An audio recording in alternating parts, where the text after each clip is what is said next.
What's up guys, Leaf right here, welcome to the channel, and today we're going to be discussing a camera that is the predecessor to the wildly popular Canon M50, and we're going to discuss whether it's a good camera for you to purchase with your hard-earned money, and that is the Canon R50. So make sure you guys stay tuned, don't go nowhere. Alright guys, welcome back. So like I said earlier, we're going to be talking about the Canon R50 and where that is a good option for you to purchase with, again, your hard-earned money. So first off, let's talk about that. Let's talk about the price of this new-ish camera that came out in February of 2023. It is retailing right now on Amazon, brand new, for $799, which is not a bad price. Body only, no lens. So that's definitely for a camera that is fairly capable. It's definitely more capable than the Canon M50 was. So yeah, that's a pretty good price, and at that price you're getting a cheap body, and that gets you into the RF mount Canon lens ecosystem. So that's, you know, definitely a positive to think about if you were considering getting this Canon R50 camera. Alright, so for those that don't know, really understand what crop sensor means, a full frame camera like what I'm shooting on right now, the Canon R6, is a 35mm sensor, which is basically, you know, basing off 35mm film. That's basically kind of the standard. Crop sensor, like for the Canon R50, has a 1.6 times crop of 35mm. So basically, if you have a 15mm lens like I do right here at the widest on a crop sensor, it would not be 15mm, it'd be about 24 to 25mm. So you have to basically take whatever that lens that you have, multiply it by 1.6, and that'll give you the exact focal length of your lens that you were putting on your specific camera, specifically the Canon R50. So just a little education for those that don't really understand what crop factor or crop sensor means. All right, so let's talk about some of the specs. The Canon R50 shoots in 4K up to 30 frames per second and 1080p up to 120 frames per second, which is definitely an upgrade from the Canon M50, as the Canon M50 did shoot in 4K, but there was a massive crop. There's not a massive crop on the R50.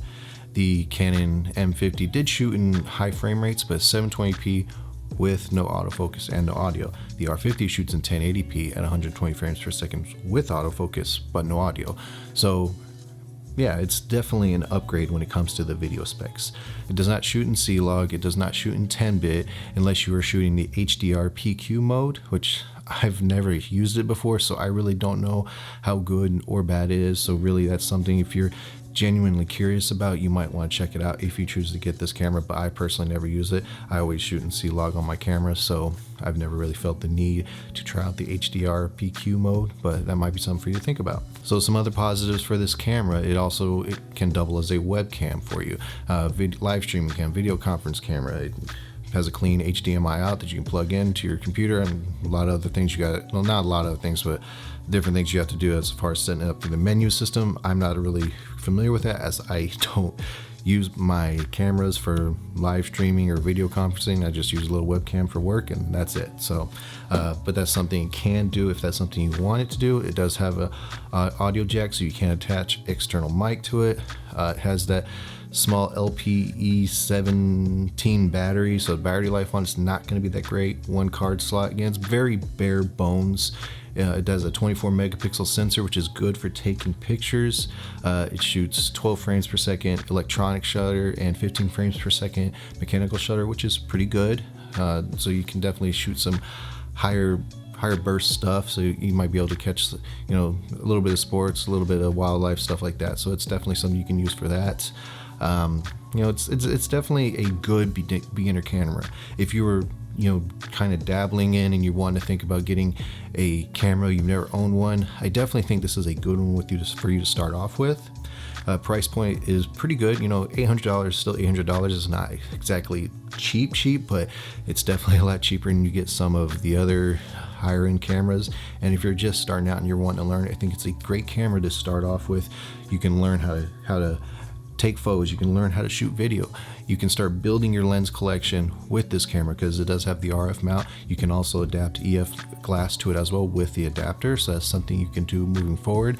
You can build your skills, have your lenses, and then step up to a different body as you progress. Now people might say, well, the M50 is still cheaper, and yes it is, and I still think M50 for a beginner budget camera, it is good. But if you have a budget of only $400 to $500, I would definitely recommend the M50.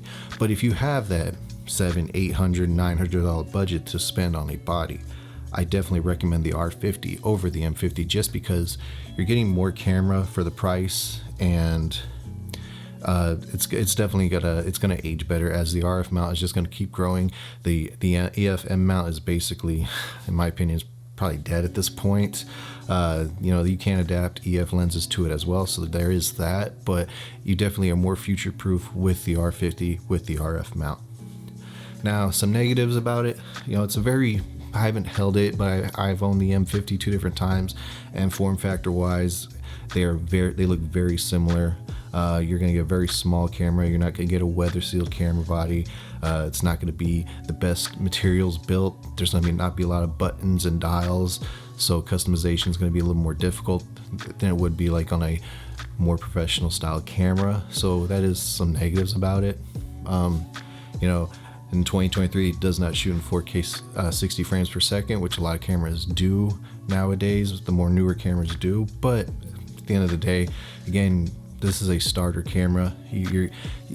You don't necessarily need 4K 60 frames per second to produce really good content. You have 120 frames per second with 1080p, and you also have 60 frames per second with 1080p. So you'll be able to produce great content with that. So overall, I think, like I said, I think it's a great starter camera if you are just starting to dabble in wanting to get in your first camera body. I definitely think it's a better option than getting the Canon R100 that they released fairly recently. That's a more budget-friendly camera, but I think with the R50, you get just for a little bit more money, you get a little bit better features. In my opinion, you get, again, the 4K with no crop. The R100 is cropped. You get the articulating screen. You don't get that on the R100. So those are two big things for me that I think makes the R50 a better purchase than the R100. But that's just, my 2 cents on it. It's your money. You spend it however you feel you need to spend it.